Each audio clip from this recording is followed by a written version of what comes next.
Hi, you YouTubers. This is Ken with MacGyver_me. Today we will be doing window tinting on this 2014 Ford Expedition. I'm going to be doing the full windshield on this and also the driver and passenger doors to match the back. So I've been a window tinter over 40 years now, and I'm what they call old school. I say that because we had a different method of cutting the window tint out and doing what we do versus some of these youngsters nowadays. They use the computer generated format, which means they have a plotter, they have a software with each piece of glass built into the software that they can send that file off to cut, and they already have it pre-cut. I do it old school, like I said, where I physically hand cut all the window tint around the door glasses, around the back windows, front windshields, and everything. So I'm just comfortable with that. That's what I've done for, like I said, over 40 years. So that's what we will be doing today. So on windshields, there's a few different ways that we can attempt to tint that windshield. And what I mean by that is the windshield is concave. So we have to mold the window tint to that windshield in order for it to lay flat. So you're taking a flat piece of material and you're trying to mold it to a compound curve. So there's a few different ways to do that. Being that the windshield is a laminated piece of glass, we have to be careful. So the first way, which is the old school way, would be using a soapy water solution on the exterior of the windshield, putting the tint on the outside of the windshield, which I will be showing you. And then you have all these bubbles, or we call them fingers, and we got to shrink that to mold the tint to the glass, like I said. The problem with that, if you are not, if you've not been doing it for a while, you can explode the windshield, crack it, I mean. And what happens is because you have the soapy water in between the tint and the glass, when you're using the heat gun to mold the piece of tint to the glass, you stand a chance of gathering too much heat in one spot. Cold, hot, you have expansion, contraction. Then what happens is if you have too much heat on that one particular part of the glass, you can expand the two layers and then it cracks the glass. So you have to really know what you're doing in order to do it that way. That's the way I learned many years ago, but I have adapted. I've made some changes in my life, in my profession. And the second one would be using dryer sheets. And they take dryer sheets and they wipe it on the windshield on the outside. They put the tint over on top of it, and then they shrink it that way. That's the second way. That's a lot safer than using the soapy water. The whole idea is to be able to keep the film to move around as you're trying to shrink it, moving bubbles from here to here, and so you'll see that when I start window tinting it. So the third way, and it's the way that I prefer, is using baby powder. I put baby powder on the whole exterior of the windshield, put the tint on top of that, and it gives me the flexibility of moving the fingers or bubbles around the windshield so that we can tint it. So, yeah, I used to manage a high production shop out of Michigan, and we would do, we had 3 bays, 3 guys, and each guy could basically do almost 7 cars a day. And I know that's hard to believe, but back in my day, in my youth, I was a lot faster and a lot more efficient. And today it's just going to be a relaxed day and me showing you, giving you pointers and stuff like that on how to tint this vehicle. So yeah, I already removed the mirror, the review mirror on the inside, and the sensor tab. So I tucked those wires out of the way. I'm going to go ahead and prep the interior of the vehicle, and as far as cleaning it all down, 2 ways. You can use a very low aggressive Scotch pad or 4-aught Brillo. 4-aught Brillo is a very lightweight cleaner, and or use a razor blade. So I'm going to clean the whole interior, have it all ready, and or very close to ready to apply in the window tint once we shrink it. So stay tuned to that, and I'm going to do that, and then I'll pick up from there. All right, stay tuned. Yeah, and also before we move on, I have to state that you need to know what your state laws are for window tinting. Most states would say that you're not allowed to tint windshields at all. You're only allowed to use the AS1 line, which is up on the windshield. There's a little, it says AS1, and there's a little line, probably right in this area. So some states state that you can do 5 inches or the AS1, which one is greater. So, and then also for the rest of the vehicle, you need to know what your state legalities are. I'm in the state of North Carolina. They state that you're only allowed to use the AS1 line or 5 inches, whichever one's greater, for the windshield. So, but unless you have a medical exemption, which you have to go through the state to require that release from, they require medical documentation from your doctor stating that you need it for cancer or for glaucoma, one of them type of things. So so definitely check with your state for the regulations on that. And it's the same thing with the side glass and the back. Most states, you're pretty much allowed on your SUVs and your pickup trucks and your vans to tint behind the driver and passenger back as dark as you want, for the most part, providing you had both door mirrors and a review mirror. So again, just wanted to put that out there. Make sure you know what your state laws are before you get in trouble. Also, with that being said, you'll have a customer, they hear numbers of percentages of window tint. Like here in North Carolina, you're allowed 35%.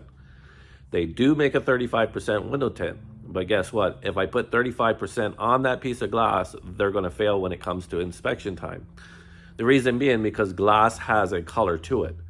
It has to have a color to it, or else everybody be sticking their head or their hand, or at least try to, through the piece of glass, thus breaking the glass or having a concussion. So, so yeah, again, regulations in your state, abide by the laws, and you should be good. Sometimes they give you a variance of percentage, like I said, 35. If I put 45 on this and the percentage of the color in the glass on this particular vehicle, I'll put 45 with the percentage on that, it will bring me about to 32%, which will pass inspection here in the state of North Carolina. So again, keep in mind the rules and regulations. If you ever have any questions, you can contact me and I'll be more than happy to assist you. Or just go on the website and check through your DMV the rules and regulations for window tint in your state. All right, stay tuned.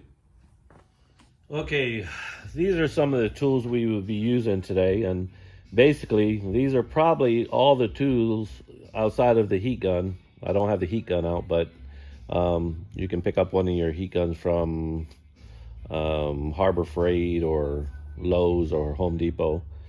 But so yeah, these are some of the tools that we will be using today, and like I said, I use all of these tools almost on every vehicle that I tint. So these normally come in pretty long sticks, and I custom cut them like this so that I can get into certain areas, certain crevices. And then you have these, the chiselers, which I cut them down to get into little tight areas, you know, getting behind rubbers and stuff. And obviously you have the scraper that uses this blade for cleaning the windows. My OFA knife, very important. Make sure you get the stainless steel blades. You stand less of a chance of cutting the glass. When I say cut the glass, I mean scratch the glass. You still got to learn to the feel of your blade cutting through the window tint without pressing too hard on the glass and cutting the glass. So the last thing you want to do is replace somebody's glass. And then I have two different type of Bondos that I use. This is a regular 3M Gold. I'm also a sign guy, so I use these in the sign business. These things are phenomenal. And so what I normally do is I use this and also this. It's pretty thin. It's tapered down on all four sides. So I take a soft cloth and I wrap it around here when I'm doing the hard card. You'll see this when I do the driver and passenger doors. This tool is phenomenal. It's got some flex to it, and I'm able to utilize this to get down to the very bottom portions of the windshield and also back windows. So it's to get, it has a little rubber on the bottom down here. There are other tools out there. In the event that you're getting into doing window tinting, there are catalogs that you can order all different kinds of tools. And so these are the tools that I would be using today. There are some others, but just for this job, this is what we would be using. All right, we're back. Here I have, these are called pounce pads. It has a piece of fabric in there in a box, and you pour the powder inside here, and then you can just keep on reusing it. This is actually used in the sign industry. In the old school, we used to call it pouncing. So, yeah.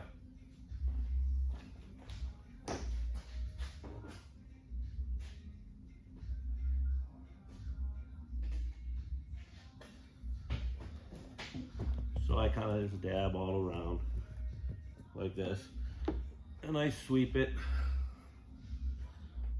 covering all the glass. Make sure the glass is dry too, by the way. That way you don't have any clumping when you put the powder on.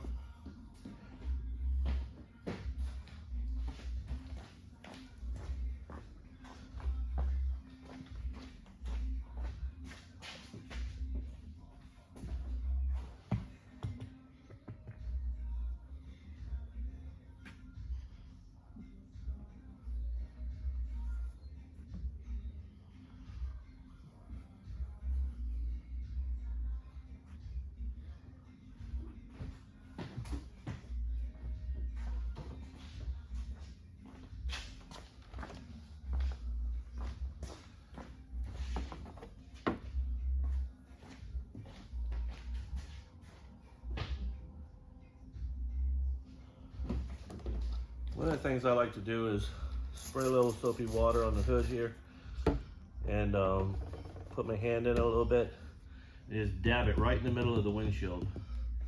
So that will hold the tint.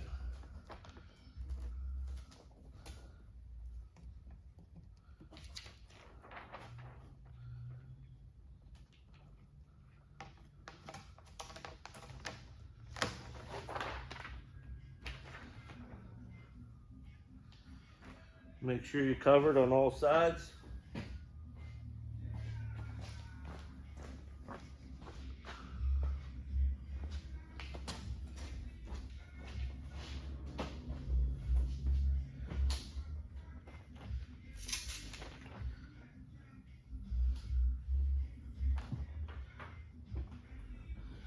So I don't cut all the way up to where my finish cut's going to be. I do a broad cut, just kind of like a perimeter cut.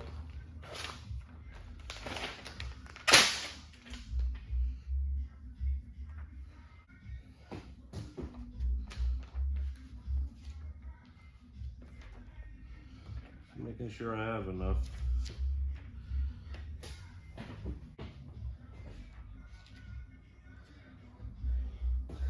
Okay.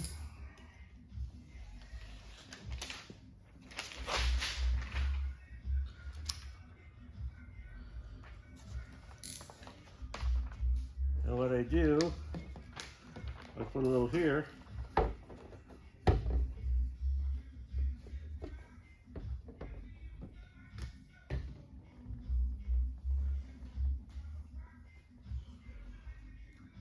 Then I lock in the sides like this. Finish trimming off heavily. Same thing on the bottom. Once I shrink it, I'll come back and do my final.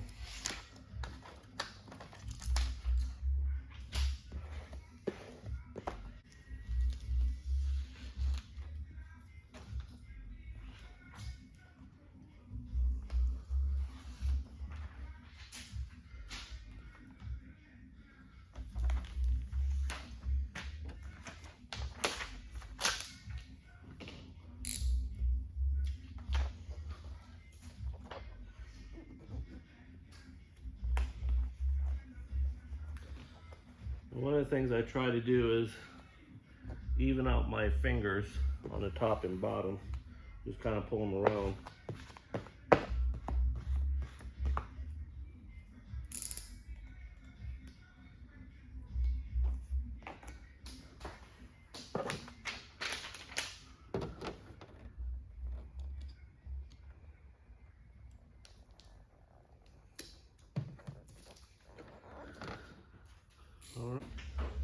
Okay,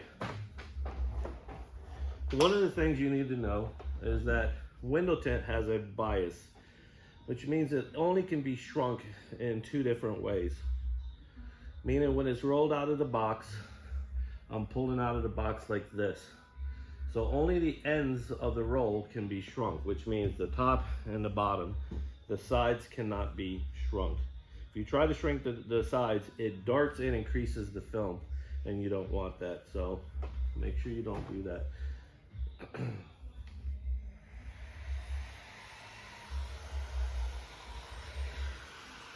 So I have a habit of throwing the cord over my shoulders. That way it's not pulling on the paint of the vehicle, and you know, even though it's rubber, I don't want it scoring the paint or doing anything else like that.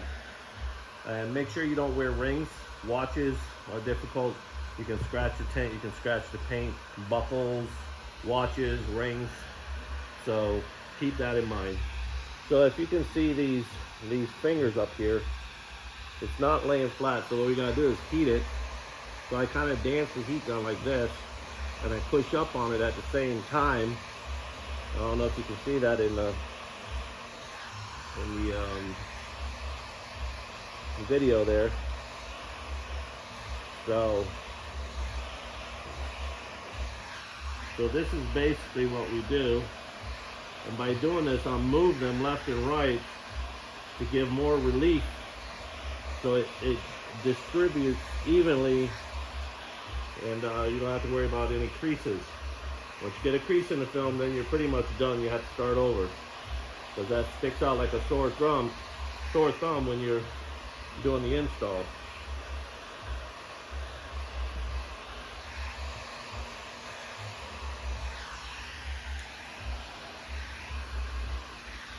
I don't know if you can see that in the video, but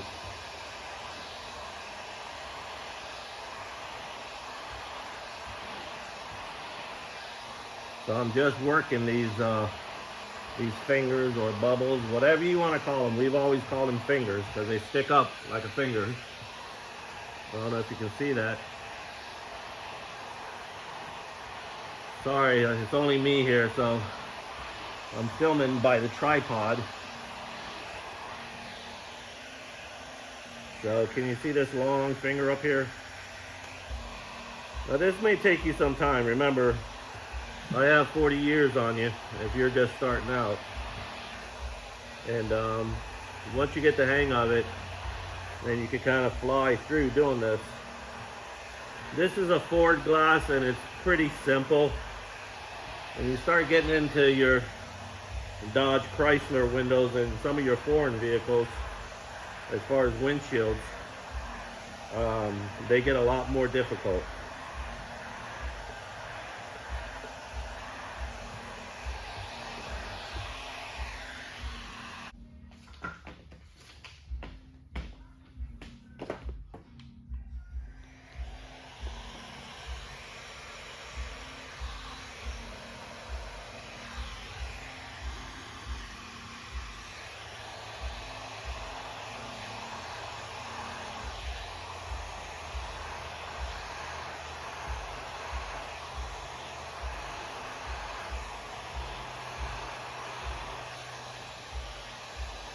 That finger came all the way up to here.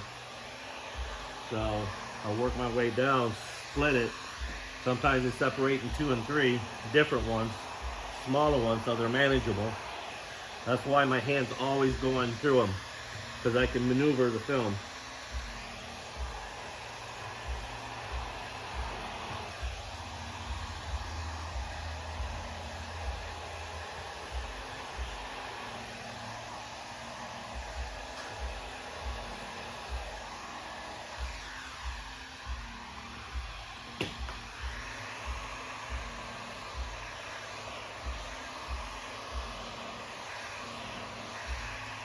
So a lot of times I'm moving fast over the fingers because you stay too long, you're going to burn the film.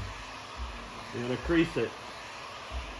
So it takes some practice. So I guarantee you, you're gonna waste some film when you're starting to do windshields and back windows. Just part of the learning curve. Unless you were here with me and I'm giving you a one-on-one class and I can look over and kind of guide you through, then we could, help out on that learning curve.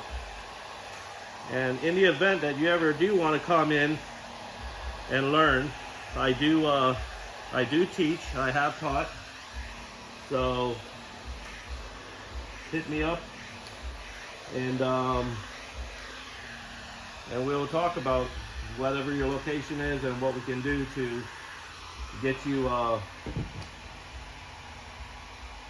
brought in and set you up with tools, set you up with some tint, and start teaching you. So next step is I'll pull it back some. Be careful not to crease the film. I missed the window down. And then I lay it back, let it lay comfortably, let it roll out itself. See how it's rolling out? Let it roll out. And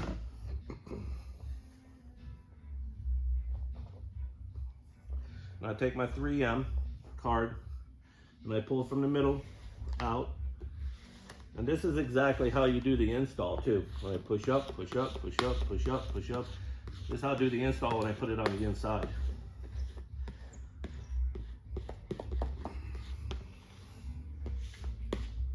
And then down. This is just to make sure I got all the bubbles out. Make sure there's no hard reliefs in there. And like I said, this is an easy windshield.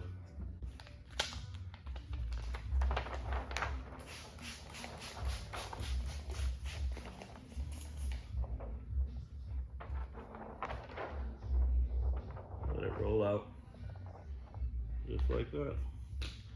Across the middle, always pulling for the most part. At this point, make sure your windshield's really clean.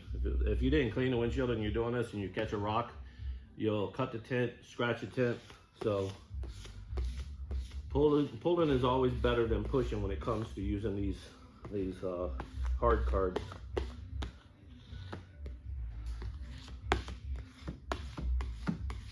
I know I'm pushing, but the windshield's clean. And I've done this a few times. And so that is shrinking a windshield. The next step is to do the perimeter cut. And on all your newer vehicles, can't remember when they started introducing this, but it's called the dot matrix, a ceramic coating that's built into the glass, and they have all these dots. Some of them just has a hard line. We'll just go right on the top side of these small little dots that are here, just to stay on the inside of it, so that when you install the tint, you don't have light leaks. And I'll cut out around the mirror tab, I'll cut out around the sensor tab over here, cut around the perimeter, and then we'll get ready for the install. So one of the things you'll notice that I have on the windshield right now, I kind of like inventing my own tools, and actually that long squeegee that I showed you before, that's actually a shower squeegee. You would not find that tool in the tint catalog. So I have other tools when I'm doing my windshield strips that were invented outside of the tinting industry. I can show you that another time, another install. But one of the things when you're working by yourself is, and you're doing it this way, old school, a lot of times, majority of the times you need a light. And so who's gonna hold a light while you're out here cutting?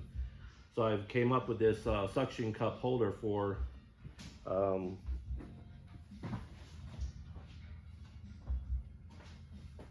one of these lights you get from Harbor Freight. They bend, they rotate, so this is what I use, and they have a magnet on the end too. So I have that on the inside right now. I'm going to get ready to cut the mirror tab.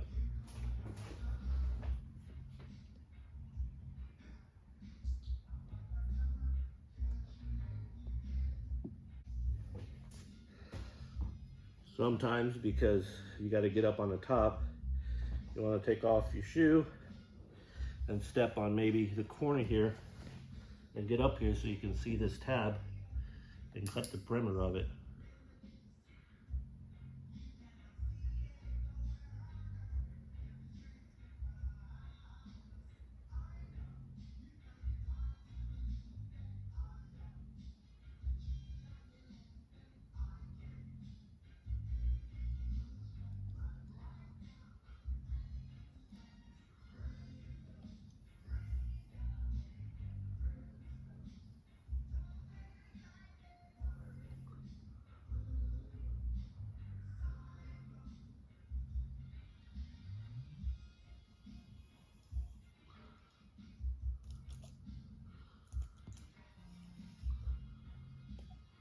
It's always good to look in the inside to see how much room you have to cut around things.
One of the things this has,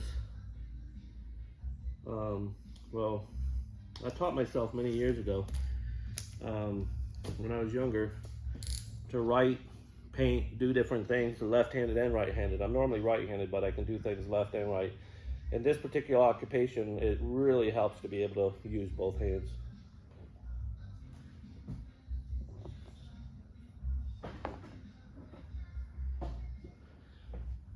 See, that light's really thin. You can get down on the bottom down here really easy. Always snap in new blades too when you're working with these stainless steel. These blades are very inexpensive compared to the windshield if you had to replace it.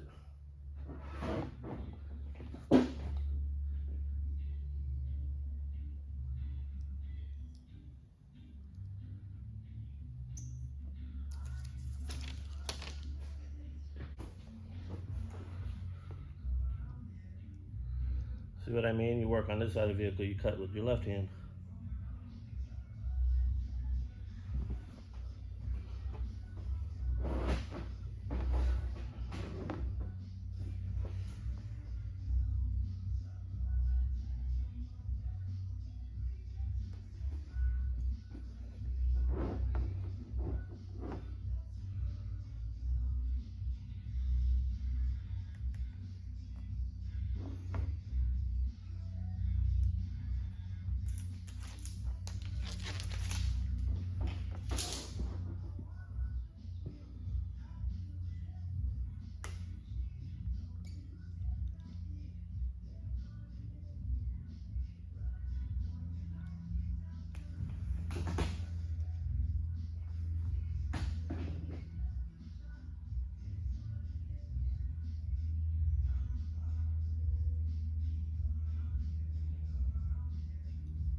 And that's it for our lights, folks. Yeah, I found this. Lord, where did I get this from? Maybe Harbor Freight. So as soon as you push it this way, it suctions onto the windshield and you can clamp things to it. So this seems to work out pretty good for holding that light. So, yeah. All right, one of the things that's very important is, they say cleanliness is next to godliness.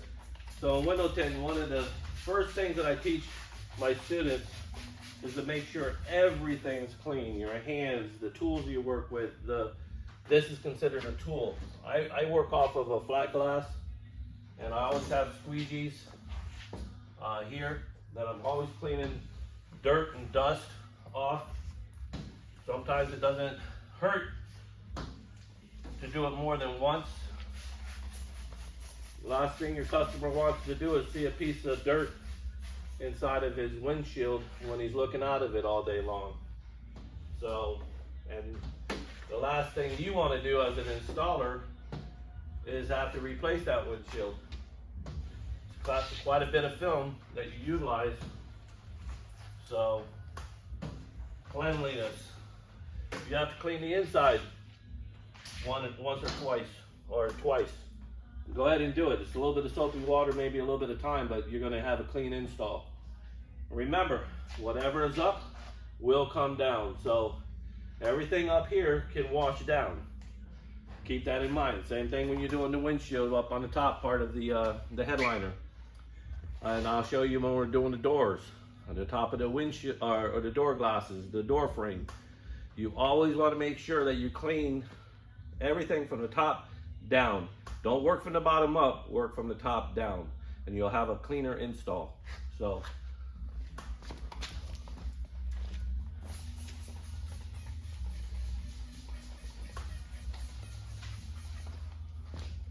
right now we're just going to take this off,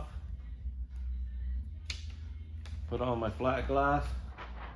Now be careful, you don't want to crease this. I kind of get it loose and then I slide it, keep sliding it.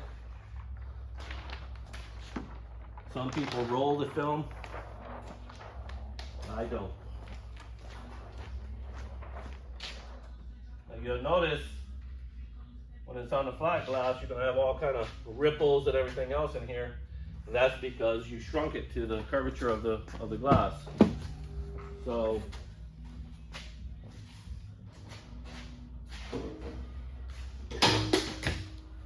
I always go back and clean the exterior of my windshield, so when I'm doing the install, I can notice if there's anything in the tint, and I'm not looking from the outside, you know what I mean? So,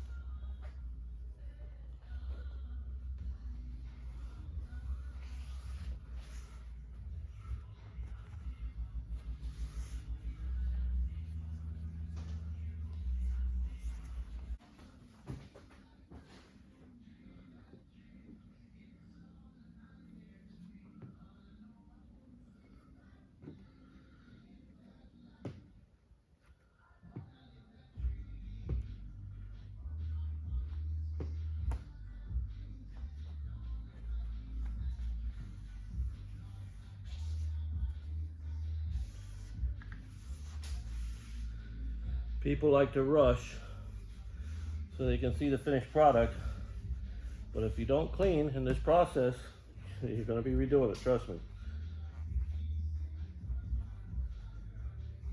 So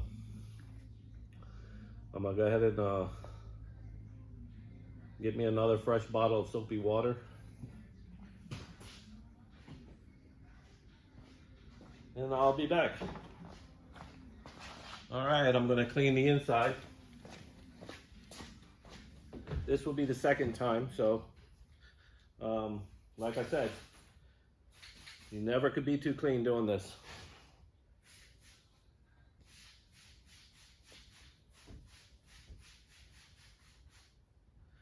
So I'll try and speak up because I'm inside the truck. The mirror tabs and the this other sensor up here, try to hose downwards everything there, because if there's any dirt accumulated, whatever, you can hose it down and then squeegee it off.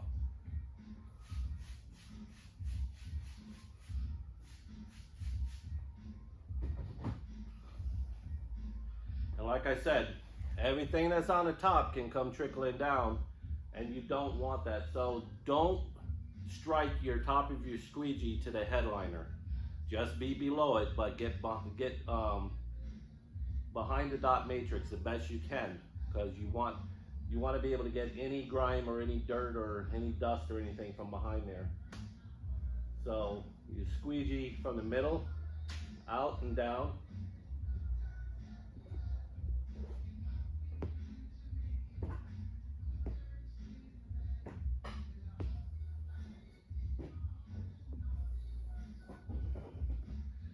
Okay, I left some at the very bottom because my hand can't get down there with the squeegee. And I don't, again, I like making sure everything's clean. So what I do is I put my squirt bottle to squirt instead of spray. And I hose everything from that portion that I didn't get, and I hose it down behind the dash.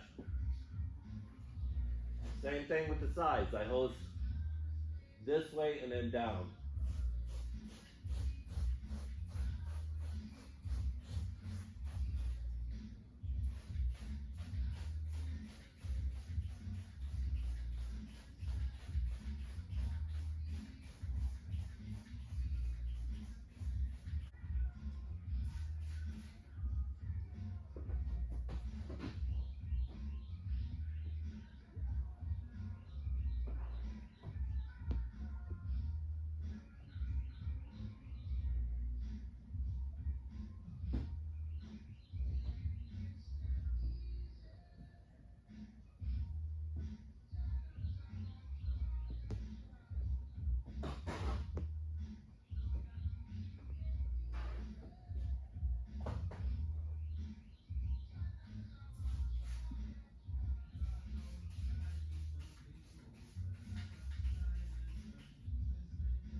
Then you mist the windshield really good on the inside.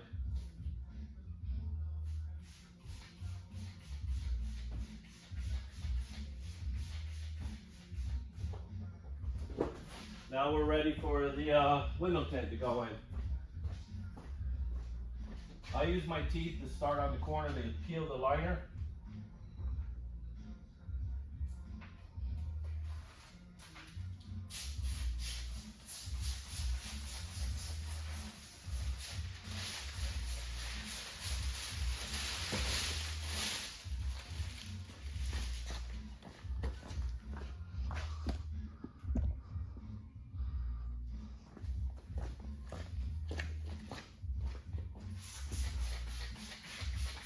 Sorry if the door is blocking you, but I gotta be able to get in there. I missed the tint down really, really good.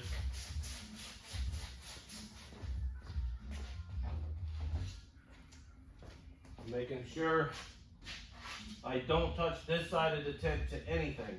So I go this way, go behind it, right? Then I barely bite, I lick my lips, barely bite the middle, and then I'm gonna drop my right hand behind the tint and then my left hand.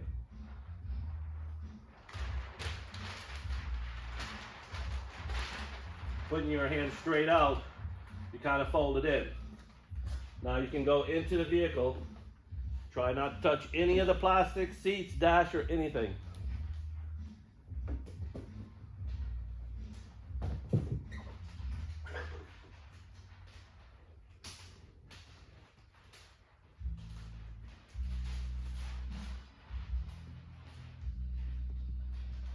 Trying to stick the bottom first.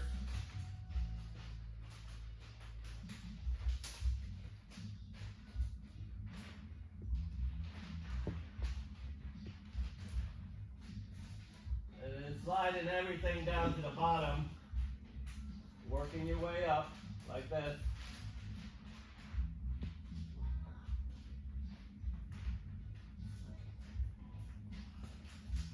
Sometimes you gotta shift it left and right a little bit to work it down.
Okay, now it's inside. Now I can start squeegeeing. Remember, like I said when we were shrinking it, I'm going to squeegee from the middle out to the side.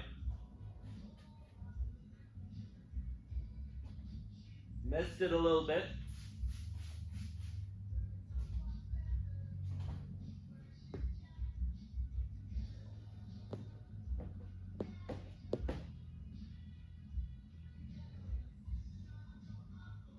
And like I said, I work my way up from the middle.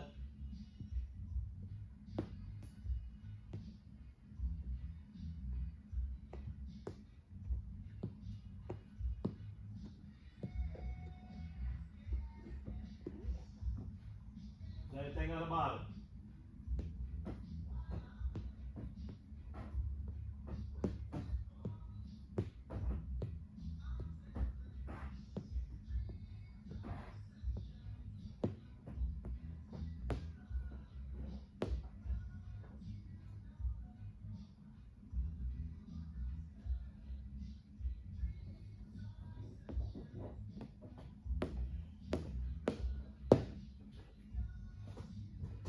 Like I said before, whatever is up will come down, and that includes water and dirt that's up in the headliner area. So I take hold on.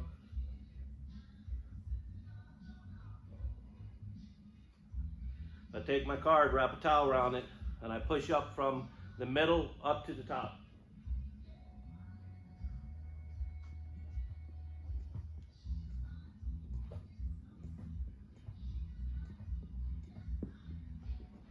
And then from the middle out to the side.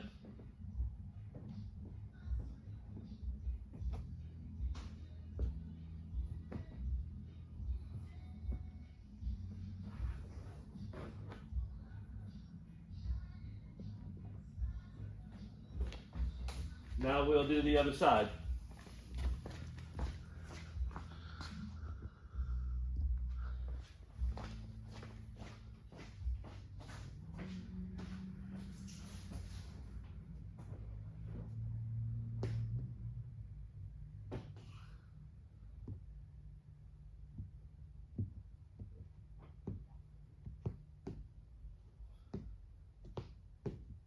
Working your way up from the middle to the top.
You're also pushing water out of the film doing this as well.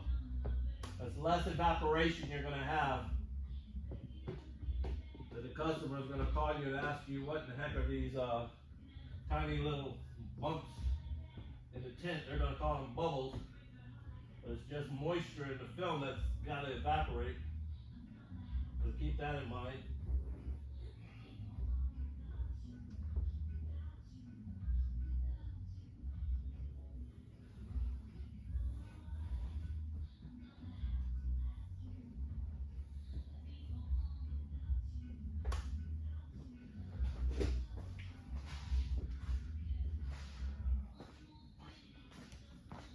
So there you have it. Windshield tinting. So that concludes the windshield. I'll do another session just doing door glasses. So thank you again for watching. This is MacGyver_me. And don't forget to hit the like button and subscribe. I greatly appreciate that. Again, on this particular channel, that's why I'm called MacGyver_me. is because I do so many different things. I do signs, I do graphics, I do mechanical work, I do repairs on all different kinds of things. So you want to tune into my channel and find some tricks and tips on so many different things. Thank you again for watching.